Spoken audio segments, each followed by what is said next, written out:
दुर्वासा जी ने कहा ठीक है, मैं तुम्हारा निमंत्रण स्वीकार करता हूं, अभी यमुना स्नान करके अभी आता हूं। 60,000 शिष्य यमुना में। युधिष्ठिर ने पूछा द्रौपदी से कि तुमने प्रसाद पा लिया? बोले हाँ। तो पात्र मार्जन कर बेहोश हो गए। धर्मराज जी 60,000 महात्मा के साथ आए हैं, कंदमूल फल भी एकत्रित नहीं हो सकता, और महात्मा ऐसे है, ये नाक में गुस्सा है, एक क्षण में साफ, एक क्षण में। तो राधे राधे जी, श्री हरिवंश। तो आज की इस वीडियो में हम आपको सुनाएंगे पूज्य प्रेमानंद जी महाराज जी की वाणी में दो बहुत ही ज़्यादा सुंदर कथाएं, जिन्हें सुनने के बाद आपका भगवान के ऊपर और भी ज़्यादा विश्वास बढ़ जाएगा। जिनमें से सबसे पहली कथा है वो है विदुरानी जी की, जहाँ पर भगवान ने दुर्योधन के सुंदर सुंदर पकवान छोड़कर विदुरानी जी के घर पर जाकर उनके केले के छिलके खाए थे। और दूसरी कथा है हमारे प्यारे पांडवों की, जहाँ पर दुर्योधन ने दुर्वासा ऋषि को प्रसन्न कर पांडवों को बर्बाद करने के लिए एक चाल चली थी, लेकिन कैसे भगवान श्री कृष्ण ने आकर पांडवों की रक्षा करी थी। ये सब हम आपको आज की इस वीडियो में दिखाने वाले हैं। तो चलिए अब सुनते हैं पूज्य प्रेमानंद जी महाराज जी की वाणी में ये दोनों सुंदर कथाएं। ऐसे महान प्रभु विदुर जी के घर पधारते हैं और विदुरानी जी के भाव में भिने हुए केले के छिलके पार है, गूदा फेंक रही, शुद्ध ही नहीं है। प्रेम उन्मत्तता ऐसी चढ़ी हुई है, मैं कौन हूं, कहां हूं, क्या करना चाहिए, क्या नहीं खत्म, यंत्रवत हो रहा है। ऐसे गूदा केले का फेंक देती हैं, छिलका प्रभु के मुंह में लगाती हैं। जैसे वो बावरी बन के पवारे तो बावरे बनकर प्रभु पा रहे, ये यथा माम प्रपद्यन्ते, वो वैसे ही प्रभु पा रहे। प्रेम विकल वो पवा रहे ना, तो प्रेम विकल अति आनंद उर्धरी, अति आनंद उर्धरी कदली छिकुला खाए। प्रेम विकल होकर विदुरानी जी पवा रहे तो प्रेम विकल होकर प्रभु पा रहे हैं। अति आनंद में वो डूबी हुई पवा रहे तो अति आनंद में डूबे हुए आप पा रहे हैं। गोविंद प्रीति शबन की मानत। दुर्योधन ने दुर्वासा ऋषि को 4 महीने बहुत सावधान होकर सेवा करके प्रसन्न कर लिया। ये बड़े समर्थशाली महात्मा हैं। शाप और वरदान इनकी ऐसे चुटकी में है, किसी को कुछ भी शाप, किसी को वरदान देने में समर्थ हैं। और दुर्योधन ने ऐसे महात्मा को रिझा लिया 4 महीने सेवा करके। इसलिए कहते हैं राग द्वेष की वृत्ति छोड़ोगे तभी भगवदानंद की तरफ बढ़ पाओगे, नहीं आपकी साधना क्षीण होती रहेगी। कितनी बढ़िया साधना की, 4 महीने चतुर्मास भर साधु सेवा की। 60,000 शिष्यों के साथ चलते थे श्री दुर्वासा जी। 60,000 महात्माओं का रोज भोजन सेवन आराधन 4 महीने। इसके बाद दुर्वासा जी ने कहा तुम्हारी सावधानी और सेवा और भावना से हम प्रसन्न, क्या चाहते हो? उनका हमारे भाई लोग वनवास कर रहे हैं, हमारी इच्छा है कि एक दिन आप उनका आतिथ्य सत्कार स्वीकार करें। बड़ी चतुराई से कह, पर आप तभी जाइए जब द्रौपदी प्रसाद पा चुके हैं। और ये त्रिकालज्ञ हैं, उनका तथास्तु।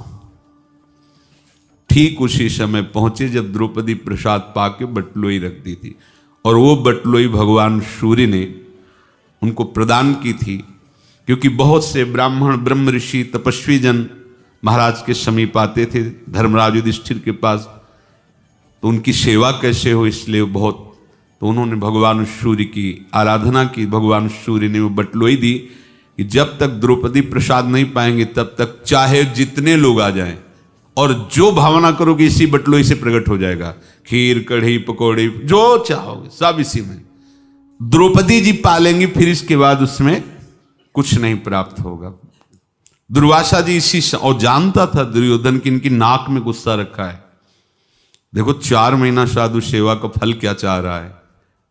यही होता है। राग और द्वेष यदि है तो फिर भक्ति हृदय में प्रकाशित नहीं होती, बड़ी से बड़ी साधना हो जाए तो भी। दुर्वासा जी ठीक उसी समय गए जब वो दिव्य पात्र मार्जन करके रख दिया था। अब धर्म की एक एक वृत्ति को जानने वाले धर्मराज युधिष्ठिर साष्टांग प्रणाम किया, अर्घदान किया। बड़े महात्मा हैं, आसन में बैठला, प्रभु भोजन पाइए, कहना चाहिए। दुर्वासा जी ने कहा ठीक है, मैं तुम्हारा निमंत्रण स्वीकार करता हूं, अभी यमुना स्नान करके अभी आता हूं। 60,000 शिष्य यमुना में। युधिष्ठिर ने पूछा द्रौपदी से कि तुमने प्रसाद पा लिया? बोले हाँ, तो पात्र मार्जन कर बेहोश हो गए। धर्मराज जी 60,000 महात्मा के साथ आए हैं, कंदमूल फल भी एकत्रित नहीं हो सकता, और महात्मा ऐसे है, ये नाक में गुस्सा है, एक क्षण में साफ, एक क्षण में। द्रौपदी जी ने युधिष्ठिर जी के सर को गोद में लिया, सहलाया और कहा कि जिनके एक अंश से सूर्य प्रकाशित होते हैं, उन सूर्य के द्वारा दी हुई एक बटलोई पर तुम्हें इतना विश्वास है, और विश्वंभर भगवान श्री कृष्ण की तुम्हें याद क्यों नहीं आई? तुम ऐसे दुखी और निराश कैसे हो गए? ये बटलोई क्या है? हमारे हैं ना श्री कृष्ण, तुम क्यों चिंता करते हो? तो उन्होंने कहा कि चिंता का विषय है कि पहली बात तो धर्म का नाश होगा, क्योंकि हम अतिथि सत्कार नहीं कर पाएंगे। 2-4 महात्मा होते तो चारों भाई दौड़ के कंदमूल फल ले आते, कैसे होगा इतने? शांत रहे। द्रौपदी जी ने, उनको पुकार का पता चल गया था, कैसी पुकार से प्रभु आते हैं। पीतांबर फहराते हुए अजान बाहु कमल नयन भगवान आ रहे। नमः पंकज नाभाय नमः पंकज मालिने नमः पंकज नेत्राय नमस्ते पंकजांगे। मंद मुस्कुराते हुए गजराज की सी चाल, और लाओ कुछ पाने को लाओ। द्रौपदी जिस समस्या से लड़ रही हूं वही समस्या आप भी प्रकट कर रहे हो। पाने वाली ही तो समस्या है। बोले कुछ ले, तुम्हारी बात ले, पहले कुछ लाओ। प्रभु क्या, बटलोई तो धो के रख दिया, बोले बटलोई लाओ। अब आप विचार करना, एक परम पवित्र महान पातिव्रत धर्म से युक्त और भगवत तत्व की ज्ञाता द्रौपदी ऐसी नहीं, किसी स्त्री से प्रकट नहीं, साक्षात अग्निदेव से प्रकट हुई यज्ञशाला में। उनके द्वारा मार्जन किए हुए पात्र में कहीं जूठन लग सकती है? नहीं, बिल्कुल नहीं। कोई भी धार्मिक ऐसा बर्तन नहीं मांजेगा कि उसमें दालो चावल या पत्ता पुत्ता कुछ लगा रहे, ऐसा वो। पहली बात तो ये। दूसरी बात, भगवान सूर्य ने कहा था द्रौपदी के पा लेने के बाद जे भी पात्र मार्जन होगा उसमें कुछ नहीं रह जाएगा, कुछ नहीं प्रकट होगा। कर्तुम अकर्तुम अन्यथा कर्तुम सर्व समर्था सा श्री कृष्ण, ऐसे समर्थ है। बटलोई ली, वह एक पत्ता लगा हुआ था साक का, उससे निकाला और मुख में रखा। बोले मैं तृप्त हो गया। तो जब मैं तृप्त हुआ तो चराचर ब्रह्मांड तृप्त हो गया, क्योंकि यही तो है ना। बोले जाओ दुर्वासा जी को लिवा के लाओ, कह दो विलंब हो रहा है, गरम गरम सब भोग बना हुआ है, आप पाओ आके। महाराज एक भी संत के पवाले के लिए व्यवस्था लिया। बोले आप तुम जाओ। तो भीम जी को भेजा कि आप जाओ। भीम जी गए, साष्टांग प्रणाम किया, सब यमुना में ऐसे ऐसे कर रहे थे। बोले चलो महाराज, गरम गरम सब पकवान और सब तैयार है, आप बोले बताएं। आचमन करने की जगह ले रह गई मतलब भोजन की तो, अरे बोल अब अवसर मिल गया ना। बोले महाराज 60,000 की व्यवस्था, काम फेंकेंगे इतनी? बोले देखो कोई वरदान मांग लो, लेकिन भोजन के लिए मत कहो।